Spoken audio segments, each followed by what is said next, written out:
আজকের মৌসুমটা হচ্ছে আবহাওয়া আজকে খুবই মিষ্টি একটা আবহাওয়া।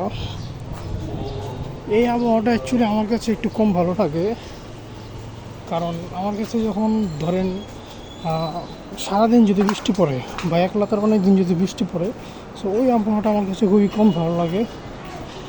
কারণ হচ্ছে মনে হয় পুরো দুনিয়া ঘুমাচ্ছে, এমন মনে হয় পুরো দুনিয়া ঘুমাইতেছে, এরকম মনে হয়।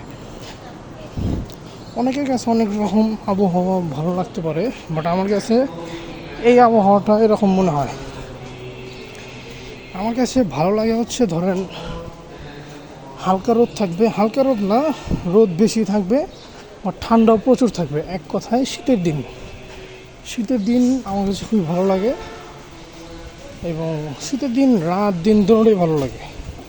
যেমন দিনের বেলা দেখা যায় অনেক প্রখর রৌদ্র, ওই রৌদ্রের ভিতরেও দেখবেন ঠান্ডা লাগে। ওই রৌদ্রের ভিতরে জ্যাকেট পরে থাকতে হয়, কারণ ওই রোদের কোনো তাপ থাকে না। তখন রাস্তায় হাঁটাহাঁটি করে বা যে কোনো জায়গায় গিয়ে ঘুরে ফিরে মজা লাগে। কিন্তু এই গরমের দিনে হেঁটে কিন্তু একদমই মজা নাই। আবার শীতের দিনে রাতের বেলাও কিন্তু যতই ঠান্ডা থাক, রাস্তায় হাঁটাহাঁটি করে কিন্তু মজা আছে। যেমন আপনি যখন শীতের দিনে রাস্তায় বের হয়ে আপনি যখন পিঠা খাবেন বা এটা সেটা খাবেন রাস্তায়, যেটা হচ্ছে ঢাকা শহরের ঐতিহ্য বা বাংলাদেশের ঐতিহ্য, সো আপনি কিন্তু অন্যরকম একটা ফিল পাবেন। তো শীতের দিন এক কথায় আমার কাছে বেস্ট, এবং আমার কাছে শীতের দিন খুবই প্রিয়। বাট একটা প্রবলেম হচ্ছে শীতের দিনটা থাকে খুবই কম। বছরের 4 ভাগের 1 ভাগ থাকে শীতের দিন, 3 ভাগে থাকে গরমের দিন। এটা খুবই দুঃখজনক। বাইরের কান্ট্রিগুলোতে শীতের দিন কিন্তু অনেক বেশি থাকে। ওদের দেশে মনে হয় 12 মাসই শীত থাকে, স্নোফল থাকে। সো ওই ঠান্ডাও আবার যে খুব ভালো তা না, ওদের ঠান্ডাটা আবার অনেক বাজে রকমের এক ঠান্ডা। কারণ ওদের দেখবেন যে এত পরিমাণ বেশি ঠান্ডা যে ওদের সাদা চামড়া লাল হয়ে যায়, নাক লাল হয়ে যায়, গাল লাল হয়ে যায়, গাল ছিলে যায়, এরকম অবস্থা হয়। ওটা হচ্ছে অতিরিক্ত ঠান্ডার কারণে। আবার অনেক কান্ট্রিতে এমনও আছে যেখানে এই সেম ঠান্ডার জায়গায় জাস্ট গরম খুবই বেশি। যেমন আপনি যদি সৌদিতে যান, মরুভূমিতে যান, ওইখানে যেমন ঠান্ডার কারণে গাল নাক লাল হয়ে যেত, এখানেও আপনার গরমের কারণে আপনার শরীর পুড়ে যাবে, আপনার চামড়া ফসকে যাবে, মাথা ঘোরাবে। সো আসলে অতিরিক্ত কোনো জিনিসই ভালো না, এগুলো হয় হচ্ছে অতিরিক্ত খাওয়ার কারণে। বাট বাংলাদেশে কিন্তু খুবই একটা শান্তিপূর্ণ দেশ, কারণ অতিরিক্ত কোনো জিনিস নেই এখানে। হ্যাঁ, অতিরিক্ত কিছুই দেওয়া নেই। এটা হচ্ছে মূলত পুরান ঢাকার কোনো একটা গলি। একবার চিন্তা করেন গলির অবস্থা দেখি।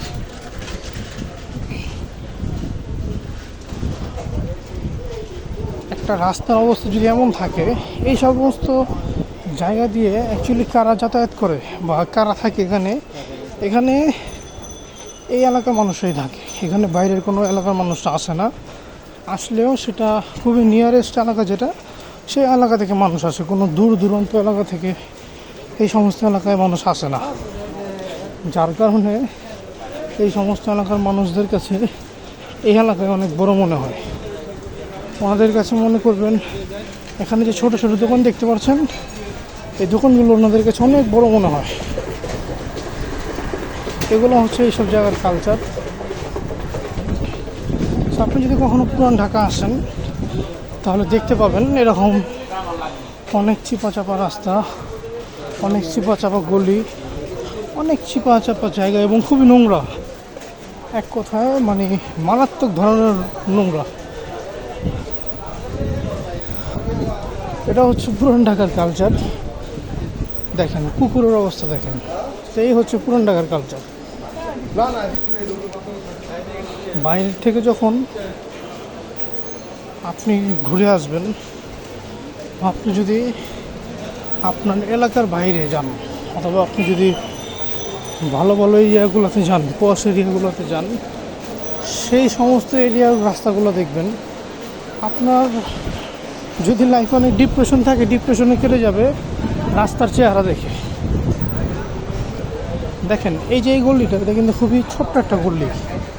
এটার মনে করেন এখানে যে এটার যে প্রস্থ, এই প্রস্থ বেশি হবে না, আপনার 10 ফুট বা 7-8 ফুট এমন হবে। এতটুকু জায়গায় অনেকগুলো মানুষের বসবাস, অনেকগুলো মানুষ প্রতিদিন চলাফেরা করে, যাতায়াত করে, গল্পগুজব করে, সব কিছু করে। এই সমস্ত এলাকার মানুষদের এদের লাইফস্টাইল কেমন জানেন? ধরেন এদের প্রধান লাইফস্টাইল থাকে হচ্ছে পড়াশোনা করবে, স্কুলে পড়াশোনা কত, স্কুলে সামান্য পড়াশোনা করবে। এরা কখনো মেবি ভালো ইউনিভার্সিটি বা ভালো কলেজে এরা পড়ে না। এরা সবসময় কাছের স্কুল যেটা তার এলাকার যে নর্মাল যে স্কুল, সেই স্কুলে পড়বে। স্কুলে কোনো রকম হাইস্ট ইন্টার বা ইন্টার পর্যন্তই পড়বে। ইন্টার পর্যন্ত আমি অনেক বেশি বলে ফেললাম, সাধারণত মানুষরা ইন্টার পর্যন্ত পড়ে না, 3, 4, 5 পর্যন্ত পড়েই এরা কী করে, এরা কাজে নেমে পড়ে। এদের লাইফের পেশা হিসাবে এরা দোকান বেছে নেয়। ব্যবসা বলা যাবে না এটাকে, কারণ ওনারা ব্যবসা করে, ধরেন এখানের যে একজন মুদিওয়ালা, উনিও যদি নিজেকে ব্যবসা দাবি করে তাহলে এটা কিন্তু হইল না। কারণ উনি ব্যবসা করে মান্থলি কয় টাকা আর্নিং করে। আর একটা ভালো এরিয়াতে যখন আপনি যাবেন, ওই জায়গার যে জব হোল্ডার, যে সর্বনিম্ন জব করে বা ভালো পজিশন যারা, ওরা ওর থেকে বেশি টাকা ইনকাম করে। বেশি টাকা ইনকাম না করলেও ওর থেকে হাইলি জায়গায় থাকে, হাইলি সব কিছু অপারেট করে। তো এখানকার মানুষদের লাইফস্টাইল হচ্ছে এরা এলাকার ভিতরে অথবা এলাকার আশেপাশে যে কোনো জিনিসের একটা দোকান দিবে, যে কোনো দোকান, মুদি দোকান, খাতার দোকান, চকলেটের দোকান, বিস্কিট, বেকারি, হোটেল, এই মানে ছোটোখাটো যা আছে যেগুলো আপনি পুরান ঢাকা আসলে দেখতে পাবেন, এগুলোর দোকান দিবে। কেউ জব করতে রাজি না। জব বলতে আমার এখানে জব বলতে বোঝায় হচ্ছে চাকরি, অর্থাৎ আমরা তো জব বলতে যেটা বুঝি একটা কোম্পানিতে জব করা, একটা কোম্পানিতে নির্দিষ্ট টাইম পর্যন্ত জব করা। বাট এখানের মানুষ যেগুলা, কিছু মানুষ আছে এরা চাকরি করে। চাকরিটা এরকম যে কারোর মুদি দোকানে সে বসে থাকে, এই হচ্ছে এখানের চাকরি। কারো দোকানে সে বসে থাকে, ওই দোকানের যে মালিক থাকে ও যখন যেটা এনে দিতে বলে সেটাই এনে দেয়, বা যেটা করতে বলে সেটাই করে। বা এদের কোনো নির্দিষ্ট কোনো রুলস বা এরকম কিছুই নাই। তো আবার এই যে সব জায়গার যে মানুষরা, এরা অত শিক্ষিত হয় না। এইসব এলাকার ভিতরে দেখবেন আপনার লেবার, ড্রাইভার, এরা এখানে বেশি। এদের ধরেন কিছু কিছু মানুষের বাড়ি থাকে, নিজের বাড়ি বলতে সেটা যদি আপনি ভালো এরিয়ার সাথে কম্পেয়ার করেন, সেটা খুবই সামান্য হবে। কারণ এইসব জায়গার মানুষদের এই যে বিল্ডিংটা দেখতে পাচ্ছেন, এই বিল্ডিংয়ের মালিক ধরেন যে সে মনে করেন তার এই বিল্ডিং নিয়ে তার কাছে এটা অনেক বড়, বা তার কাছে এটা অনেক বড় পাওয়া। কারণ আপনি যখন আপনার গণ্ডির ভিতরে থাকবেন, আপনার যে গণ্ডি, আপনার যে সার্কেল, সেটার ভিতরে থাকবেন, তখন আপনাকে মনে হবে যে আপনি সবার চেয়ে উপরে আছেন। বাট যখন গণ্ডির বাইরে যাবেন, যখন আপনার এরিয়া, আপনার সার্কেলের বাইরে যাবেন, আপনি সবসময় যেখানে থাকেন সেটা থেকে বাইরে বের হবেন, তখন দেখবেন অ্যাকচুয়ালি দুনিয়াটা কত বড়।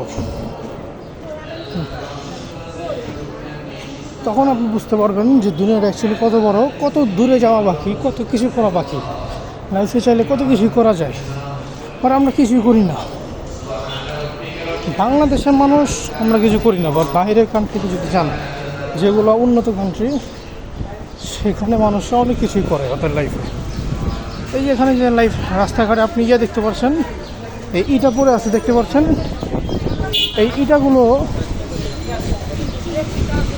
ইটাগুলো কিন্তু এখানে এভাবে ফেলে রাখার কোনো দরকার ছিল না। কীরকম দেখা যায় দেখেন তো। বা রাস্তার কাজ চলছে, মানুষ যখন এখান দিয়ে আসা যাওয়া করবে তখন রাস্তা কেমন লাগে। আসলে যারা এখানে ইটা ফেলে রাখছে, তারা কিন্তু ছোট থেকেই এই ইটা ফেলে রাখাই দেখছে, ছোট থেকেই রাস্তার পাশে ময়লা ফেলে থাকাই দেখছে। এই সমস্ত এলাকার মানুষরা, যে ধরেন 50 বছর ধরে এই এলাকায় বসবাস করছে, ওর জীবনে ছোটোবেলায় দেখছে যে রাস্তার পাশে এরকম ময়লা পড়ে থাকে, রাস্তার পাশে এরকম ভাঙ্গাচুরা থাকে। ও ঠিক 50 বছর পরেও দেখে রাস্তার পাশে এরকম ভাঙ্গাচুরে পড়ে আছে, এরকম ঠেলা গাড়ি ভ্যান এগুলো পড়ে আছে। তো ওর কাছে এটাই ওর দুনিয়া। তো ও এর বাইরে তো কিছু দেখে নেই, যার জন্য এটার বিপরীতেও কিছু ভাবতেও পারে না, এবং এটার বিপরীতে যেতেও পারে না, থিঙ্কও করতে পারে না। বাট হ্যাঁ, এটা তো বলা যেতে পারে যে 1000-এর ভিতরে একজন অবশ্যই থাকে। ধরেন এই এলাকায় আনুমানিক 50,000 মানুষ বাস করে। এই 50,000-এর ভিতরে মিনিমাম বা ম্যাক্সিমাম 5 জন তো অবশ্যই আছে যারা একটু ডিফারেন্টভাবে চিন্তা করে, যারা সব কিছু একটু ভিন্নভাবে দেখে। 5 জন মিনিমাম অবশ্যই আছে। সো এই মানুষগুলো হচ্ছে, এরা অ্যাকচুয়ালি রিয়েল হিরো বলা যেতে পারে এদেরকে। এরা সব কিছু নিয়ে থিঙ্ক করে, এরা নিজের জীবনকে, এরা নিজের লাইফকে উন্নতভাবে দেখতে চায়, নিজেকে আধুনিক যুগের সাথে তাল মিলে চলতে চায়, নিজেকে গ্রো করতে চায়, ডেভেলপমেন্ট করতে চায়। এটা এই এরিয়ার মানুষদের ভিতরে আপনি দেখতে পাবেন।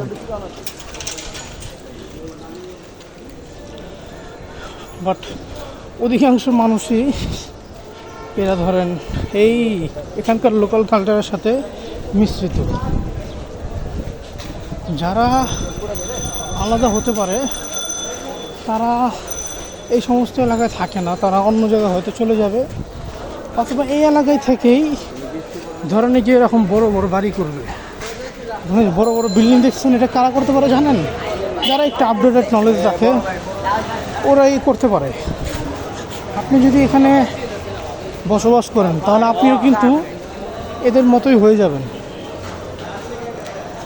আপনি এখানে থাকলে এদের মতোই হয়ে যাবেন, এবং এখানকার মানুষের যেই কালচার, যেই লাইফস্টাইল, এদের মতো আপনিও হয়ে যাবেন। আসলে একটা কথা আছে যে আপনি যেখানে থাকবেন, আপনি যাদের সাথে মিশবেন তাদের মতোই হবেন। আপনি পুরান ঢাকার একটা রাস্তা দিয়ে হেঁটে যাবেন, দেখবেন আপনার কাছে কেমন ফিল হয়। আর আপনি বসুন্ধরার বা বাড়িধারার একটা রাস্তা দিয়ে হেঁটে যাবেন, তখন দেখবেন আপনার কেমন ফিল হয়। ওই সমস্ত রাস্তা দিয়ে গেলে দেখবেন আপনি অটো চেঞ্জ হতে শুরু করবেন, আপনার ভিতরে অটো চেঞ্জেস আসতে শুরু করবে। আপনি নিত্য নতুন জিনিস শেখা শুরু করবেন, নতুন নতুন বিষয় জানতে পারবেন। বাট এই সমস্ত এলাকায় চলাফেরা করলে আপনি এদের মতোই দেখবেন আপনার সব কিছু হওয়া শুরু করবে। এরা যেভাবে চলে, যেভাবে কথা বলে, যেভাবে কাজ করে, যেভাবে দৈনন্দিন লাইফ লিড করে, এদের মতোই হবে না। আসলে যদি আপনি বাইরের দেশে যান, ধরেন এটা তো বাংলাদেশ, আপনি যদি বাইরের দেশে যান তাহলে দেখবেন বাইরের দেশের মানুষ, ওরা এক এলাকা থেকে আরেক এলাকায় যাওয়া তো দূরের কথা, ওরা এক দেশ থেকে আরেক দেশে চলে যায়। কারণ কি? কারণ ওরা আপডেটেড চায়, সব কিছু আপডেটেড, সব কিছু উন্নত এগুলো চায়। চিন্তা করেন, এক দেশের থেকে আরেক দেশে যে বসবাস করা, ওই দেশের, এবং অনেকে তো ওই যে দেশে যায় ওই দেশের স্থানীয় বাসিন্দা পর্যন্ত হয়ে যেতে চায়। এটা কেন চায়? কারণ তারা উন্নত, তারা ডেভেলপড। এই সমস্ত এলাকায় দেখবেন অলওয়েজ বিদ্যুৎ চলে যায়, যা থাকার খুবই কষ্টদায়ক, থাকতে খুবই কষ্ট হয়। জ্যাম তো এই সমস্ত এলাকার খুবই নর্মাল একটা বিষয়। ছোটোখাটো রাস্তার ভিতরে দেখবেন অনেক বিশাল বিশাল জ্যাম লেগে যায়। আজকে যেহেতু জুমার দিন, সো তাই সবাই মেবি নামাজ পড়ে বেরোচ্ছে এখন।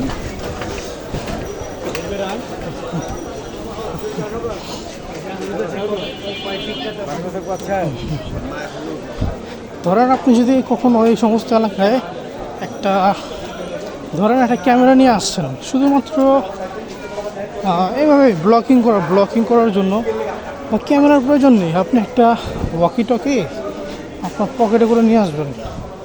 দেখবেন পুরো এলাকার মানুষ, একটা মানুষও বাদ যাবে না যে আপনার দিকে তাকাবে না। সবাই আপনাকে ফোন করবে এবং সবাই আপনাকে পুলিশ মনে করবে, সরকারি বা পুলিশি কোনো লোক মনে করবে। কারণ এদের নলেজই তো নেই যে ওয়াকি টকি কাদের থাকতে পারে। হাজারে একজন পাওয়া যাবে যে ওয়াকি টকি সম্পর্কে জানে বুঝে।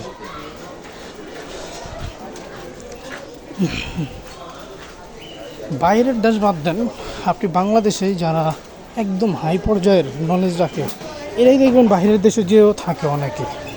অনেক মানুষ আছে বাংলাদেশে যারা আমেরিকায় থাকে, কানাডায় থাকে, কারণ ওদেরকে তো ওই দেশ ভালো লাগে, ওই দেশের কালচার, ওই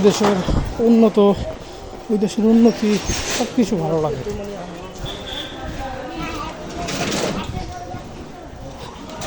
তো অবশ্যই চেষ্টা করবেন যে আপনার যেই সার্কেল সেখান থেকে বাইরে যাওয়ার, বাইরের যেই থিম সেগুলো দেখার। আপনারা চাইলে এই এলাকাটা ভিডিওতে দেখে এনজয় করতে পারেন।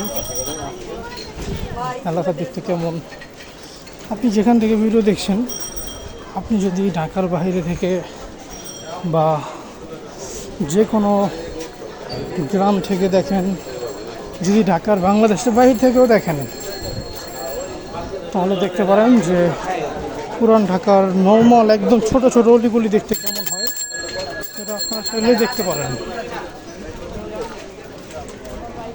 তো আজকে এই পর্যন্তই। আশা করি সবাই ভালো থাকবেন, সুস্থ থাকবেন, নিরাপদ থাকবেন। আসসালামু আলাইকুম।